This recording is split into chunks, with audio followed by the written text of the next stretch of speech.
Oke. Bismillahirrahmanirrahim. Untuk malam ini kita bakalan belajar mengenai praktek pembuatan buku besar. Karena kemarin kita udah belajar teorinya ya. Nah, sekarang kita belajar prakteknya. Kita praktekin apa yang udah dipelajari kemarin buku besar. Tapi sebelum ke praktek, saya ulas lagi sekilas sebentar aja.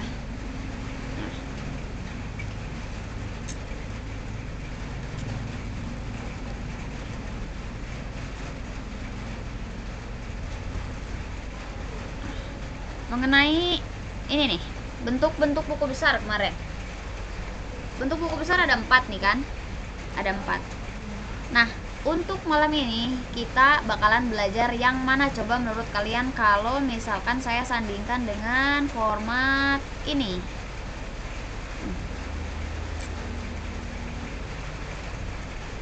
Kira-kira format ini masuk ke buku besar yang mana ya?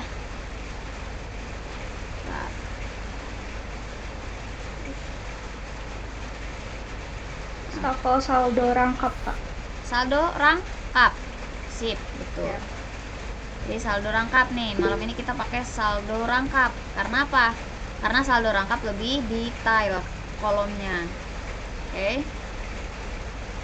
Oke, kalau misalkan udah tahu kita bakalan pakai yang mana, mari kita coba. Masih ingat nggak kemarin? Tata cara atau kolom-kolom inilah, kolom-kolom ini dulu fungsinya untuk apa nih? Kolom date itu fungsinya untuk mengisi apa? Kolom date tanggal. Tanggal, betul. Oke, ini untuk tanggal. Kita tandai aja di sini aja ya. Ini untuk tanggal. Kemudian kolom kedua ini untuk apa? Keterangan atau nama akun. Keterangan atau nama akun. Oke, kita tulis keterangan aja. Yang ketiga referensi, ref udah jelas. Kemudian ini untuk apa? Fungsinya debit kredit ini? Mutasi atau perubahan. Ini mutasi ya. Mutasi debit kredit. Kemudian yang terakhir ini adalah saldo, kolom saldo. Ini kolom saldo yang 2. Debit kredit ini untuk kolom saldo. Oke, mari kita sekarang praktekkan. Dasar untuk pengisian buku besar, kita harus nyusun dulu yang namanya jurnal umum. Kalau misalkan kita belum menyusun jurnal umum, otomatis kita belum bisa nyusun buku besar. Buku besar dalam siklus akuntansi itu urutan keberapa, Dek? Siklus akuntansi keberapa ya? Tahapan keberapa ya buku besar itu? Ada yang tahu? Buku besar siklus akuntansi tahapan yang keberapa?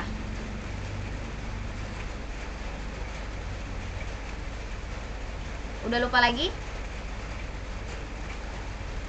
Ketiga. 3. Oke, mantap betul. Yang pertama itu apa, Dek? Anggi Safrina? Transaksi. Oke. Analisis transaksi. Sip, analisis transaksi. Yang kedua, tahapannya apa? Jurnal umum. Yang ketiga, sekarang buku besar. Buku besar. Sip, mantap. Yang masih ingat. Yang lupa-lupa nanti diingat-ingat lagi ya. Nah, jadi saat ini kita bakalan praktek tahapan yang ketiga, yaitu posting buku besar. Buku besar ini penting gak sih menurut kalian? Penting gak menurut kalian untuk kalian pahami secara lebih jauh? Penting gak kira-kira? Kira-kira aja dulu. Penting, Kak. Penting. Yang lain, ada yang menganggap buku besar itu kurang penting atau gampang gitu? Ada nggak? Nggak ada ya. Oke. Jadi buku besar itu sangat penting untuk kita pahami dan untuk kita kerjakan secara teliti. Kenapa? Karena ketika di buku besar kita salah posting satu angka saja atau satu posisi saja, itu bakalan mengakibatkan ketidakseimbangan saldo di neraca saldo nantinya. Nah, sekarang karena tahapan-tahapannya kemarin sudah dijelaskan untuk pembuatan buku besar, maka malam ini kita praktekkan. Oke, untuk yang pertama, di sini ada jurnal umum yang sudah tersedia. Debit dengan kredit sudah balance, sudah. Saldo jurnal umumnya. Jadi dasar untuk pembuatan buku besar itu adalah jurnal umum. Tanpa jurnal umum kita nggak akan bisa bikin buku besar. Tahapan pembuatan buku besar. Nah, saya kasih tahu dulu. 1. Berarti harus ada jurnal umum. Poin kedua, disusun secara sistematis. 3.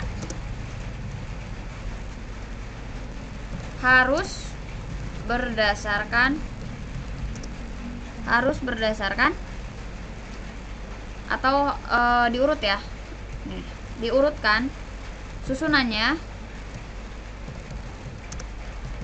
diurutkan berdasarkan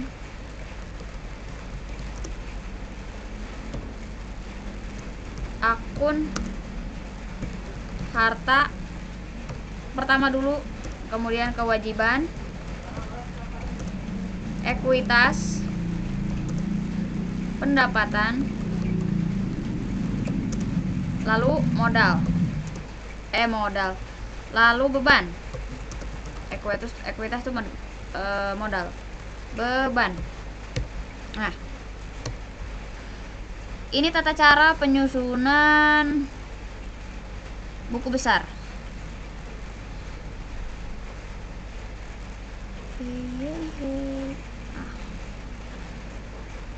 Tapi jadi berpengaruh ya, pasti nggak usah lah, gini aja. Yang penting bisa diketahui bahwa penyusunannya diurutkan dari akun harta, kewajiban, ekuitas, pendapatan, lalu beban. Itu ya yang dinamakan sistematis. Nah, sekarang di sini sudah tersedia kolom-kolom. Dari mulai kas, kemudian akun receivable itu piutang, kemudian allowance for the full debt. Nah, saya izin menggunakan 2 device ya, boleh Widya, silakan. Kemudian di sini ada allowance for the full debt, for bad debt itu cadangan kerugian piutang. Ada office supplies, prepaid insurance, prepaid advertising. Ini akun harta. Kemudian akun kewajibannya dimulai dari akun payable, notes payable, salaries payable. Pokoknya yang ujungnya payable dalam bahasa Inggris berarti itu adalah utang. Unearned rent juga sama, itu merupakan kewajiban. Ini pendapatan yang diterima di muka, itu adalah kewajiban. Nanti untuk bahasa Inggris, bahasa Indonesianya kalian dipelajari lagi, karena saat ini kita sudah masuk ke bahasa Inggris, nama-nama akunnya, supaya kalian terbiasa ya.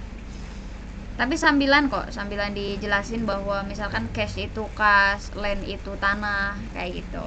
Nggak perlu khawatir. Cuman ketika kalian lupa, kalian buka-buka lagi nama-nama akun yang sudah saya kasih. Sampai kepada di sini akun beban. Beban itu terakhirnya adalah interest expense. Nah, ini akun beban terakhir. Ini belum ada nominalnya. Nanti bakalan ada nominal setelah kita melakukan posting jurnal penutup. Oke, kita mulai dari akun kas nih. Akun kas. Dalam buku besar, jangan lupa kita harus memberikan judul. Setiap tahapan dalam siklus akuntansi jangan lupa memberikan judul. Kenapa? Karena itu untuk memperjelas. Memperjelas apa? Pekerjaan kita. Apa yang kita kerjakan, ini lembar apa, kemudian fungsinya untuk apa, itu tertera dalam judul. Bayangkan kalau misalkan kita hanya menggunakan tabel aja tanpa ada judul. Itu kalau sama guru akuntansi atau dosen akuntansi yang killer pasti dicoret kalau nggak ada judul, karena judul itu penting. Oke, yang pertama di judul saya bahas dulu, ini harus diisi dengan nama perusahaan. Di baris pertama wajib nama perusahaan, nggak boleh ketukar sama nama tahapan. Jadi baris pertama nama perusahaan, baris kedua nama tahapan siklus akuntansi. Berarti karena ini buku besar, berarti bahasa Inggrisnya adalah general ledger. Yang ketiga, ini tuh untuk periode akuntansinya. Di sini for the ended of December 31. Berarti di sini tuh untuk bulan atau untuk periode yang berakhir pada 31 Desember 2019. Itu artinya. Kemudian di sini ada tabel yang pertama. Tabel yang pertama untuk akun cash. Nomor akunnya 111. Dilihat dari mana? Dari nomor akun dan nama akun yang sudah saya kirimkan. Kemudian jangan lupa untuk tahapan pembuat atau penyusunan buku besar, kita harus satu tabel, satu akun. Tidak boleh ada angka lain atau nominal lain yang berasal dari akun lainnya yang masuk ke dalam satu tabel tersebut. Maksudnya gimana? Maksudnya mari kita praktekkan sekarang. Dimulai dari kita ngecek dulu jurnal umum. Pastikan jurnal umumnya sudah seimbang saldo akhirnya. Pastikan jurnalnya sudah tidak ada yang perlu dikoreksi lagi. Kemudian pastikan juga nama-nama akun sudah tepat berikut dengan angka-angkanya. Kalian harus memastikan hal itu. Jangan sampai ada nama akun yang masih salah. Kayak gitu. Kalau ada yang nanya, Kak, kenapa di buku besar urutannya kok kas dulu? Kenapa nggak piutang dulu? Karena dalam akuntansi yang paling liquid sifatnya atau mudah dipakai atau mudah dipakai itu cash. Itu paling liquid sifatnya. Maka cash itu selalu di paling awal. Meskipun yang pertama disetorkan modal ya, tapi tetap kan modal juga bentuknya apa? Bisa berbentuk uang, bentuk apapun itu, intinya bentuk aktiva. Kita perhatikan, karena di sini kita sedang menyusun tabel untuk kas atau cash, berarti kita cek di jurnal umum harus seluruh cash dulu. Tidak boleh kita menyusun buku besar pindah-pindah. Misalkan di sini sudah kita menyusun cash, tidak boleh kita langsung menyusun akun receivable meskipun di dalam buku besarnya ada akun receivable yang kedua. Misalkan di sini ada cash. Yang pertama cash. Kemudian di sini yang kedua land. Nggak boleh. Kalau cashnya belum selesai sampai ke akhir periode, kita nggak boleh pindah akun dulu.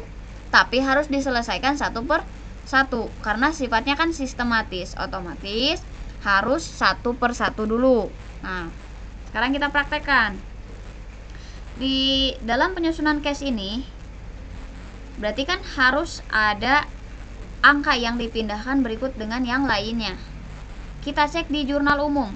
Cash yang pertama muncul itu di tanggal berapa? Cash yang pertama muncul itu di tanggal berapa? 1 Januari. 1 Januari. Oke, berarti kalau misalkan cash yang pertama ada di 1 Januari, otomatis kita harus memposting ke buku besar yang 1 Januari dulu. Untuk akun cash saja. Tidak perlu seluruh akun yang ada di tanggal 1 kita posting. Tidak perlu, tapi satu akun dulu. Berarti cash dulu karena kita sedang menyusun akun cash. Oke, sekarang kita catat tanggal 1 Januari berarti ya. Sama dengan seperti biasa di buku besar. Berarti kalau di Excel kita pakai sama dengan sorot enter. Udah ya kan kayak gitu biar cepet. Sorot 1 Januarinya enter. Biar kita nggak perlu ngetik-ngetik lagi. Kemudian di explanation atau di keterangan boleh ditulis kata posting, boleh juga ditulis keterangan transaksi apa yang terjadi di dalam tanggal 1 ini. Misalkan di sini ada penerimaan modal. Boleh seperti itu, boleh juga posting. Untuk menyeragamkan pekerjaan kita, untuk sementara ini karena kita masih latihan, ambillah posting saja. Di explanation kita pakai posting saja. Sebentar ya, saya ke bawah dulu sebentar. Mohon ditunggu 2 menit.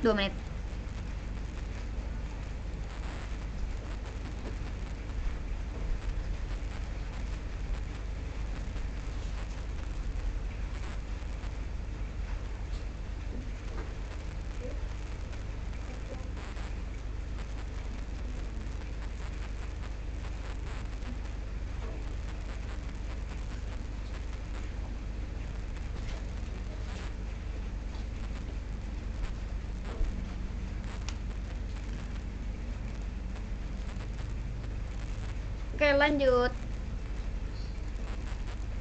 Nah, kita seragamkan. Untuk explanation atau keterangan, kita tulis kata posting saja.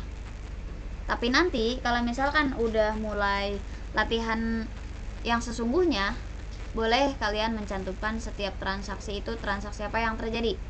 Seperti tadi, di tanggal 1 ada penerimaan modal bagi perusahaan, berarti tinggal tulis aja penerimaan modal, kayak gitu. Nah, kemudian di referensi kita harus mencatat atau harus menulis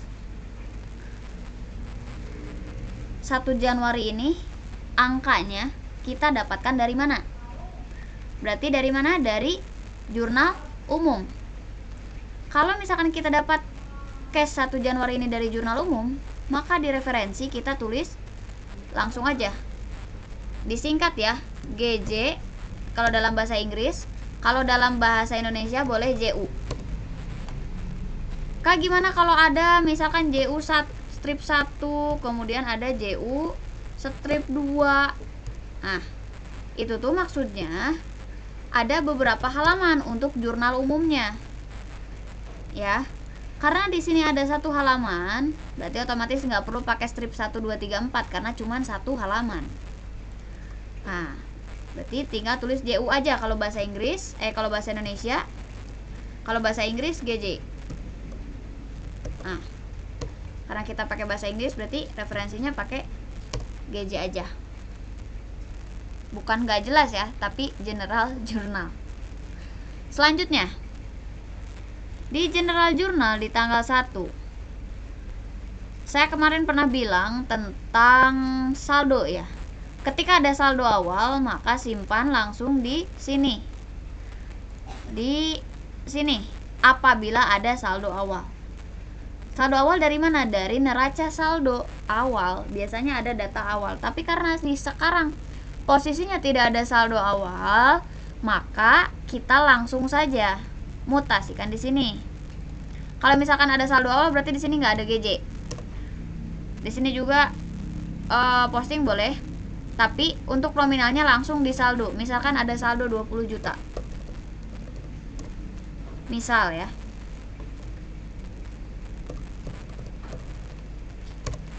Nah, misal ada saldo 20 juta. Berarti ini bukan posting, tapi saldo awal. Keterangannya kayak gitu. Jika ada saldo awal. Tetapi jika tidak ada, otomatis saldo awal nggak akan ada di buku besar. Langsung aja posting. Tadi GJ. Kemudian kita cek lagi nominalnya. Nominal yang pertama ini ada berapa? 400 juta di sebelah mana? Di debit. Otomatis kita posting ke sininya juga di debit dulu, di kolom mutasinya terlebih dahulu, jangan langsung ke saldo. Karena untuk langsung ke saldo itu hanya untuk saldo awal aja. Kalau untuk angka yang bersumber dari jurnal umum, kita simpan di mutasi terlebih dahulu.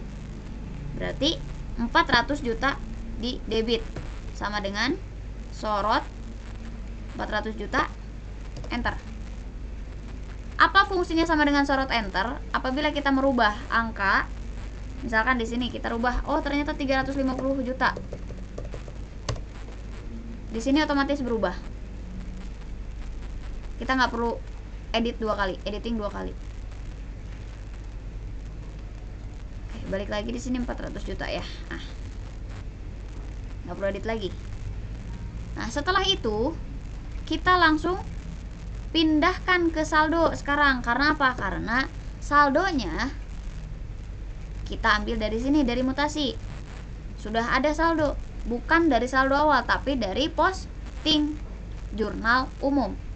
Maka saldo awal untuk kas di buku besar yaitu 400 juta. Nggak perlu ditulis saldo awal di sini, nggak perlu. Ini untuk diketahui aja bahwa saldo yang pertama masuk ke kolom balance atau saldo itu nilainya 400 juta.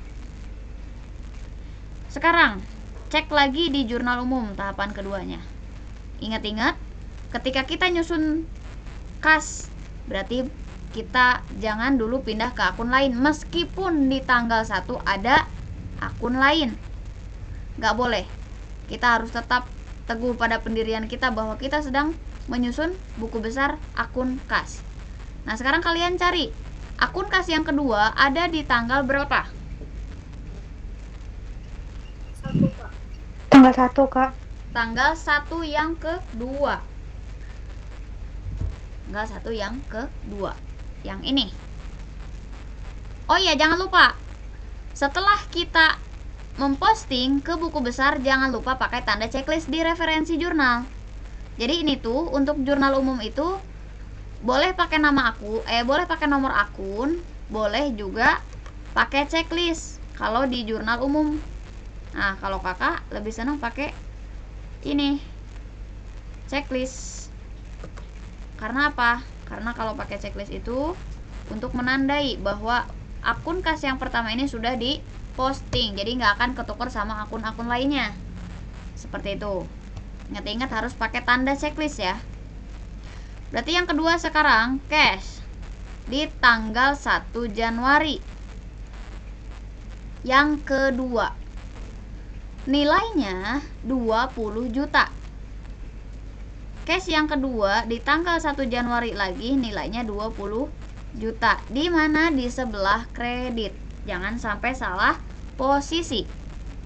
Oke. Tanggal 1 Januari boleh disamain dengan ini. Kemudian ini juga boleh disamain dengan yang atas. Di referensi juga sama. Nah, hati-hati pada saat posting mutasi, perhatikan posisi angka ada di sebelah mana dan posisi akun ada di sebelah mana. Di sini di sebelah kredit. Otomatis kalau di sebelah kredit, kita simpan di mutasi pun sebelah kredit. Nah, harus hati-hati itu di sini. Debit kredit.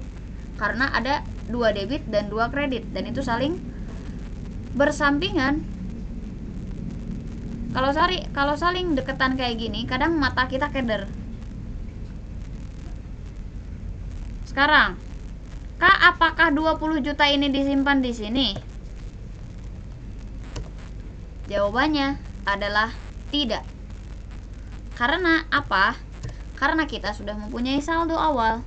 Ketika saldo awalnya di debit, otomatis kita bakalan menyusun buku besar untuk kas ini secara keseluruhan di sebelah debit terlebih dahulu. Caranya gimana? Caranya, masih ingat? Kalau saldo awalnya debit, kemudian ada mutasi kredit, nanti selisihnya disimpan di sini lagi, di debit lagi. Otomatis debit ketemu kredit dikurangi. Jadi rumusnya adalah sama dengan 400 juta dikurangi 20 juta. Enter. Itu artinya, jadi ketika ada saldo debit 400 juta ketemu dengan mutasi kredit 20 juta, artinya adalah 400 juta mengalami pengurangan kas. Dipakai apa 20 juta ini? Kalau ingin mengetahui kas ini dipakai untuk apa, kita lihat jurnalnya. Oh, ada pengeluaran kas sebesar 20 juta. Di sini ada equipment, otomatis artinya kas ini dikeluarkan untuk pembelian peralatan senilai 20 juta. Itu fungsinya memahami jurnal. Jadi kita udah nggak perlu lagi cek-cek transaksi kalau kita sudah paham jurnal. Oh, ada cash, ada equipment, otomatis ini artinya adalah pembayaran pembelian peralatan. Di sini ada vehicle, ada cash. Oh, Berarti kas ini dipakai buat beli kendaraan. Ada prepaid advertising, ada cash. Oh, berarti kas ini dipakai untuk pembayaran iklan. Itu salah satu fungsi kita bisa paham saldo normal akun. Kita bisa baca jurnal. Itu kuncinya. Nah, sekarang balik lagi ke tanggal 1 Januari yang kedua ini. Cashnya ada 20 juta di sebelah kredit. Untuk mengetahui cash ini dipakai untuk apa? Karena di kredit otomatis kan kalau cash di kredit artinya kan berkurang. Berkurang dipakai apa? Dipakai beli peralatan. Maka di sini pun sama. Ketika ada saldo awal 400 juta, ada mutasi kredit 20 juta, artinya 400 juta ini dikurangi 20 juta, saldonya disimpan lagi di sebelah kanan mutasi. Sebelah sini. Berapa? 380 juta. Dari mana? Dari 400 juta dikurangi 20 juta. Bisa dipahami? Sampai sini dulu. Bisa? Oke. Oke, sip kalau paham. Sekarang kita lanjut lagi. Sampai kas aja dulu. Cek lagi. Oh, jangan lupa pakai checklist. Saya pun lupa nih. Checklist lagi. Kas yang kedua sudah diposting. Sekarang cash yang ketiga ada di tanggal berapa? 2, Kak. Tanggal 2 Januari. Berarti di tanggal 2 Januari ini mutasi kredit. Kalau kredit artinya kas berkurang atau bertambah senilai 80 juta ini? Berkurang, mantap. Berkurangnya dipakai beli apa? Kendaraan. Sip. Bagus, good. 80 juta kas keluar di sebelah, kredit disimpannya untuk beli apa? Untuk beli kendaraan. Sebagian tunai, sebagian kredit. Karena dibayarnya pakai utang wesel nantinya. Ceritanya pakai utang wesel. Nah, kemudian setelah kita mengetahui kas ini merupakan pengeluaran uang, maka kita masukin lagi ke buku besar. Tanggal 2 Januari. Jangan lupa masukin tanggalnya terlebih dahulu supaya apa? Supaya kita tidak salah menganggap transaksi itu tanggal berapa, itu harus ada tanggalnya. Kemudian tulis posting lagi. Dari mana? Dari jurnal umum. Berapa nominalnya? 80 juta. Nah, berarti saldo ini diapain ya kira-kira buat dapat saldonya? Ngitung saldonya kayak gimana ya? 380 juta dikurang 80 juta. Oke, betul. Good. 380 juta dikurangi 80 juta. Hasilnya 300 juta. Lanjut sekarang. Kita selesaikan sampai akhir kas ya. Jangan lupa checklist lagi. Cash yang ketiga sudah kita posting. Cash yang keempat ada di tanggal berapa? 3 Tanggal Januari. 3. Tanggal 3 ini dipakai bayar apa? Iklan dibayar di muka. Iklan dibayar di muka. Nominalnya 3.600.000. Tanggal 3 Januari. Posting juga. General Journal di kredit 3.600.000. Saldonya berarti diapain? Dikurangi lagi. Yang mana dikuranginya? 300 juta. 300 juta dikurangi 3.600.000. Betul, mantap. Next, sekarang kita kasih checklist lagi untuk cash yang keempat ya. Nah, sampai situ ada yang mau ditanyakan dulu atau sudah paham? Insya Allah paham. Yang lain ada yang mau ditanyakan dulu nggak? Nggak ada. Aman? Semua aman? Aman kayaknya Kak. Oke, sip. Kalau aman, langsung next lagi. Next, kita ke case yang kelima. Ada di tanggal 4 Januari. Ada 4 juta di sebelah kredit. Kita harus mengetahui case ini untuk apa? Untuk pembelian office supplies atau perlengkapan kantor senilai 4 juta di tanggal 4 Januari. Kalau kita udah lancar mah 4 Januari, kita tulis aja 4 Januari. Kemudian posting, kemudian General Journal. Lalu di sini kita posting angkanya 4 juta sama dengan debit dikurangi kredit 296.400.000 dikurangi 4 juta 292.400. Next sekarang kasih tanda checklist lagi. Supaya apa? Supaya kita ingat yang mana yang sudah diposting, yang mana yang belum diposting.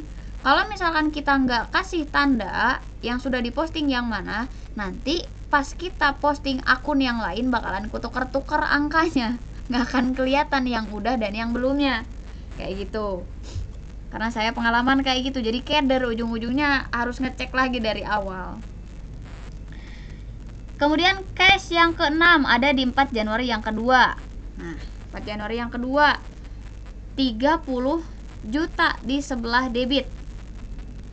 Ingat-ingat, ada cash 30 juta di sebelah debit.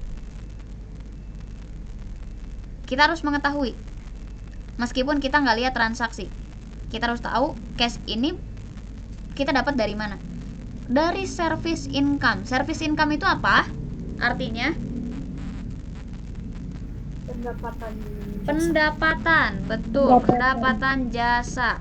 Service income itu pendapatan jasa.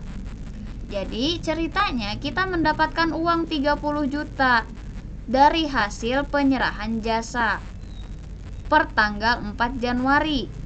Maka kita akan posting di sini 4 Januari yang kedua. Kemudian posting lagi General Journal lagi di sebelah debit. Jangan lupa sebelah debit. Nominalnya sorot, enter. Enak kalau di Excel tinggal sama dengan sorot enter, sama dengan sorot enter. Untuk menghitung tinggal bagi kurang tambah, atau enggak pakai rumus. Ya, kalau manual itu yang harus hati-hati. Kadang pada saat perhitungan tuh kalkulator yang kita salah pencet. Kadang nggak kepencet nolnya, kadang nggak kepencet angkanya, kadang mencetnya kebanyakan. Itu yang bikin kita salah. Padahal kita udah benar ngerjain tuh, tapi kalau pas salah ngitung pakai kalkulator, kadang kita jadi panik. Kenapa nggak balance? Padahal udah bener. Pas dihitung lagi, oh ternyata ada angka yang salah input di kalkulatornya. Kadang kayak gitu. Nah, sekarang kita punya saldo akhir debit ya, ketemu mutasi debit, itu harus ditambah dengan cara sama dengan 292.400.000 ditambah dengan saldo yang ada di debit 30 juta. Jadi bertambah. Karena apa? Karena ketika kalian punya kas 292.400.000, oh ternyata ada yang transfer 30 juta. Bekas apa? Bekas sewa lawyer di firma Tara Mungkir ceritanya. Berarti ada penambahan uang ke perusahaan kita. Maka harus ditambahkan ketika ada saldo debit, ada mutasi debit. Berarti debit ketemu debit di jumlah. Sampai situ bisa dipahami? Ya, Kak. Oke, mantap. Lanjutkan lagi. Jangan lupa pakai checklist. Nah, cash yang selanjutnya ada di tanggal 8 Januari. Tapi ada di sebelah kredit. Coba. Ini artinya apa ya? Cash ini keluar untuk apa ya? Berkurang atau bertambah ya? Berkurang, Kak. Berkurang. Berkurang, Kak. Untuk pakai pembayaran apa ya? Berkurangnya. Pakai bayar apa? Mesin. Mesin. Beli mesin. Senilai 8 juta. Berarti di buku besar 8 Januari. Posting lagi. DZ lagi. 8 juta di kredit. Nah. Yang ini. 8 juta di kredit. Berarti sama dengan saldo awal dikurangi mutasi kredit. Jadi 314.400. Saldonya berkurang lagi karena ada pengurangan saldo. Selanjutnya kita kasih checklist lagi biar nggak ketukar-tukar. Nah, enak kan kelihatannya ya? Ada tanda. Oh, yang ini belum, yang ini belum, yang ini belum, yang ini udah, yang ini belum, yang ini udah, yang ini belum. Ada tanda kalau kita pakai checklist. Selanjutnya di sini ada cash lagi. Tanggal 11 Januari 4.800.000 keluar. Pakai bayar asuransi, dibayar di muka. 4.800.000 per tanggal 11 Januari. Otomatis kita tulis lagi 11 Januari. Posting GJ.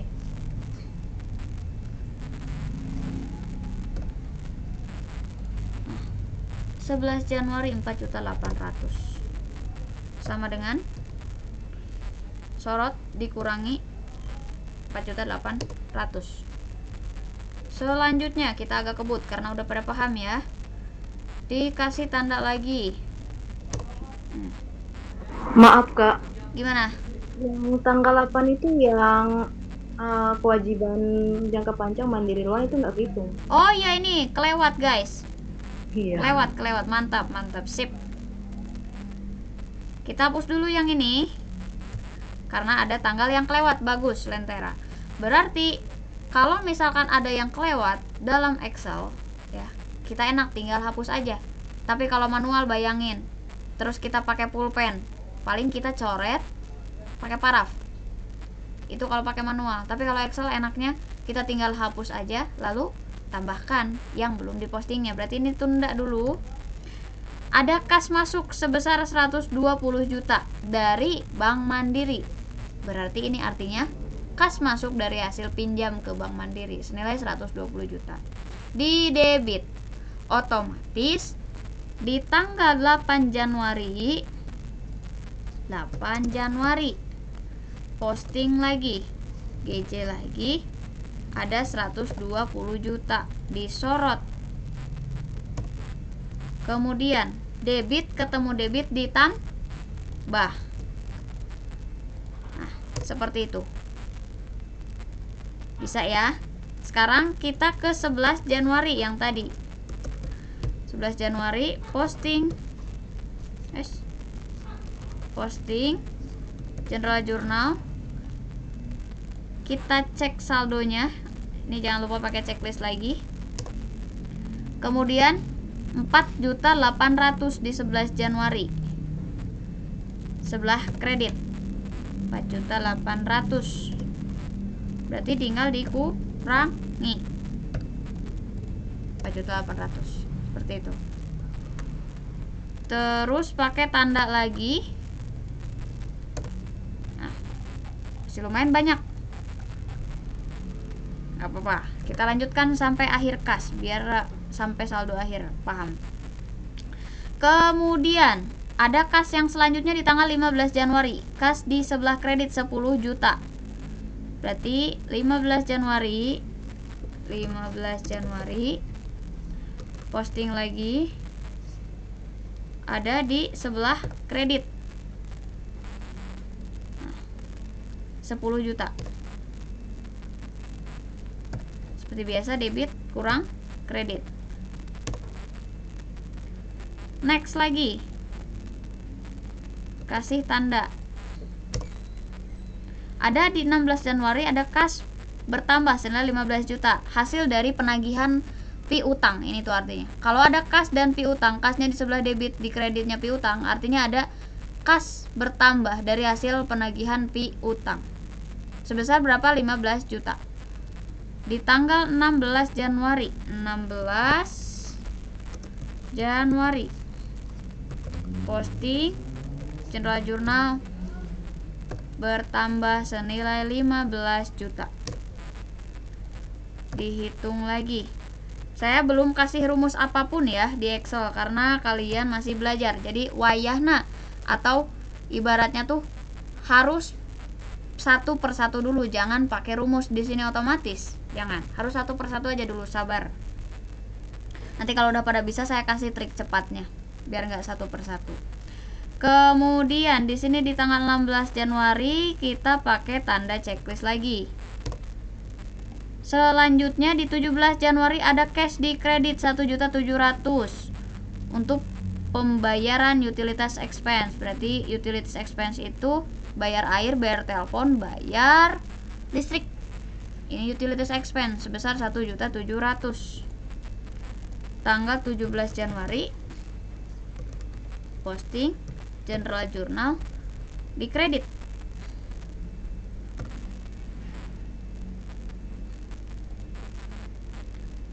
Rp1.700.000 sama dengan dikurangi 1.700.000. Selanjutnya ada berapa lagi nih? Cash 1.700.000. Ada penambahan kas di tanggal 18 Januari 12 juta. 18 Januari posting lagi General Journal sama dengan sorot yang bertambahnya 12 juta. Saldonya jangan lupa ditambah, berarti kita kasih checklist nah seperti itu. Kemudian kita selesaikan dulu ya sebelum ke pertanyaan ya. Ada 20 Januari cash berkurang 1 juta. 20 Januari. 20 Januari posting General Journal berkurang 1 juta di kredit. Sama dengan sorot kurang, sorot lagi. Next pakai tanda checklist lagi.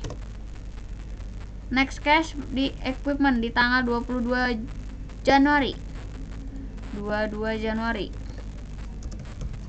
posting General Journal berkurang lagi. Senilai berapa? 5 juta. Saldo dikurangi lagi. Next, sekarang kasih checklist. Repair expense, akun payable cash. Berarti di sini ada pembayaran utang senilai 500.000 di tanggal 25 Januari. 25 Januari posting dari jurnal umum ada pembayaran utang senilai 500.000. Berarti berkurang saldonya. Kemudian pakai checklist lagi. Emang buku besar mah kayak gini kerjaannya, cuman mindah-mindahin aja, cuman kita perlu ketelitian. Kayak tadi, kalau misalkan Lentera nggak teliti, otomatis saya bakalan lanjut. Karena apa? Karena kita butuh ketelitian dalam penyusunan buku besar itu, yaitu apabila ada yang terlewat, kita langsung ngeh. Itu fungsinya.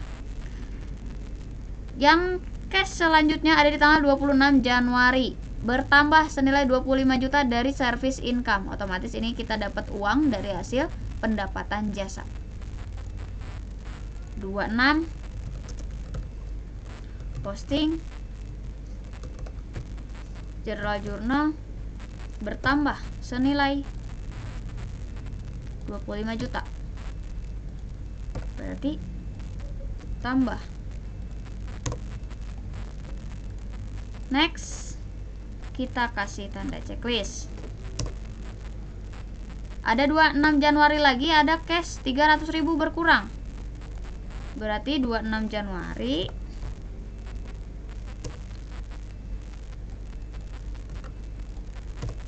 berkurang senilai 300.000.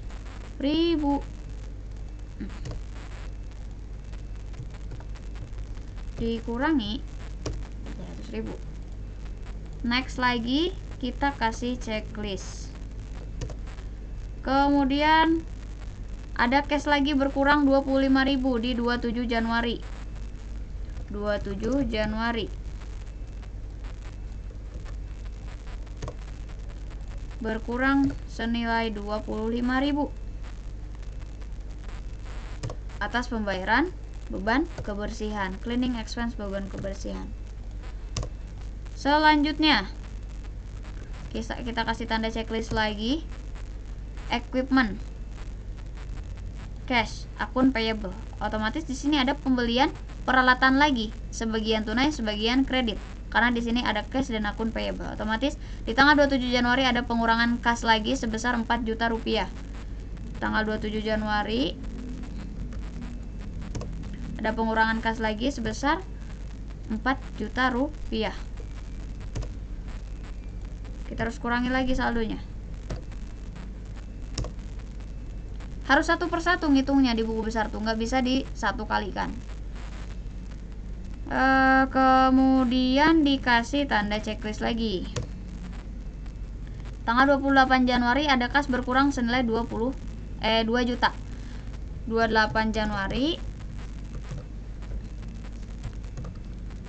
General Journal ada pengurangan kas lagi 28. Ada office supplies 2 juta. Berarti beli perlengkapan kantor lagi 2 juta. Selanjutnya di tanggal berapa ini? 29 ya. Ada 29 penambahan tuh. Penambahan kas 40 juta dari hasil pendapatan jasa. Tanggal berapa? Tanggal 29 ya. 29 Januari. Posting General Journal. Kemudian penambahan berarti simpan di sebelah debit. Kas bertambah 40 juta. Sama dengan sorot tambah sorot. Debitnya lagi. Next. Kasih tanda checklist. Ada kas selanjutnya di tanggal 29 yang kedua berkurang 15 juta. 29 yang kedua berkurang 15 juta. Berarti di sebelah kredit 15 juta yang ini dikurangi.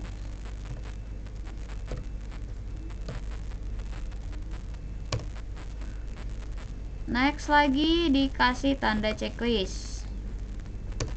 Untuk kas yang selanjutnya ada di tanggal 30 Januari yang pertama ada penambahan lagi 10 juta. Berarti 30 Januari posting General Journal bertambah 10 juta sama dengan tambah 10 juta. Next kas yang terakhir ada di tanggal 30 Januari yang terakhir, yang kedua berkurang senilai 30 juta. Berarti di sini ada pengurangan 30 Januari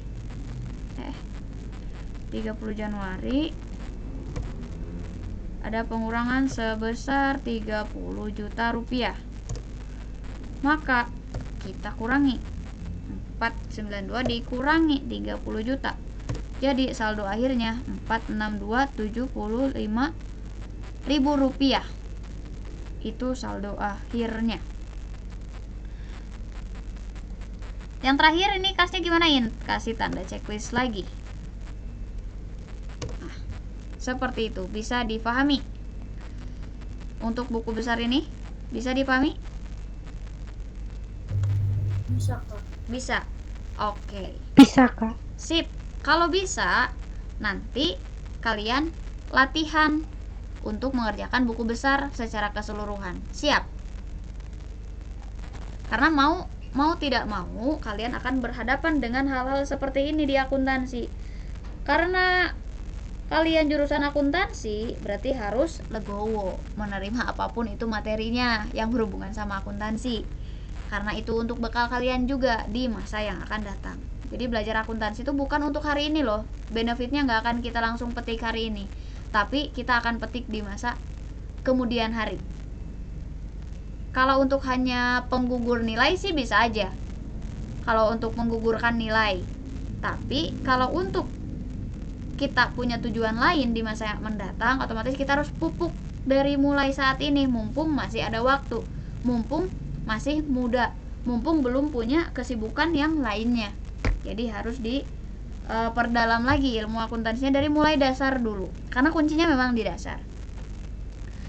Harus sabar, di buku besar tuh harus sabar, karena tabelnya banyak, akunnya banyak juga, harus satu persatu. Beda halnya kalau kita pakai sistem. Kalau pakai sistem kan tinggal input, prosesnya kita nggak tahu apa-apa, kemudian kita udah tahu outputnya aja, udah tahu hasilnya aja. Beda sama manual kalau pakai sistem. Nah sekarang kita pakai manual, walaupun pakai Excel tetap kehitungnya manual, karena kita mindahin sendiri, ngeproses sendiri. Itu yang dikatakan sebagai proses yang manual. Siap untuk bikin buku besar? Udah paham semuanya untuk buku besar yang barusan? Ada yang mau ditanyakan dulu tidak?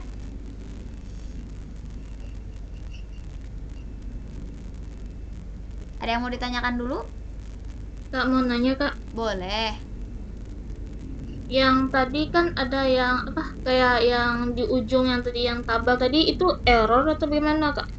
Error apanya? Yang tadi yang ada yang hijau di ujung kayak di case tanggal 8 Januari.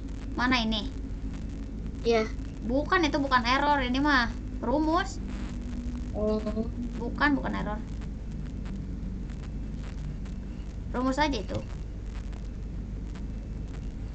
Nah.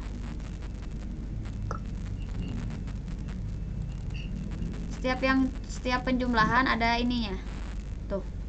Setiap yang dijumlah ada hijaunya. Tapi kalau yang dikurang nggak ada. Kalau yang dikurang nggak ada tuh. Jadi ada tanda hijau ini tuh tandanya untuk yang dijumlah. Gitu. Sip. Ada lagi yang mau ditanyakan? Ada lagi yang ingin ditanyakan? Kalau tidak ada, mode pendamping dalam panggilan. Oke. Kak, ingin memastikan, Kak. Gimana, Anggi? Kalau di buku besar kalau pakai bahasa GJ ya, Kak ya. Kalau bahasa Indonesia itu JU. Iya. Hanya itu kerjakan, Kak.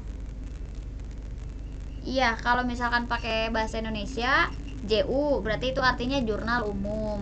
Kalau misalkan pakai bahasa Inggris, pakainya GJ atau artinya tuh general journal. Seperti itu.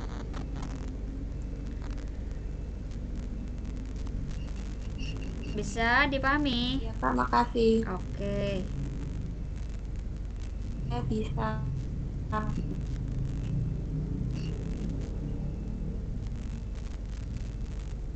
Ada lagi?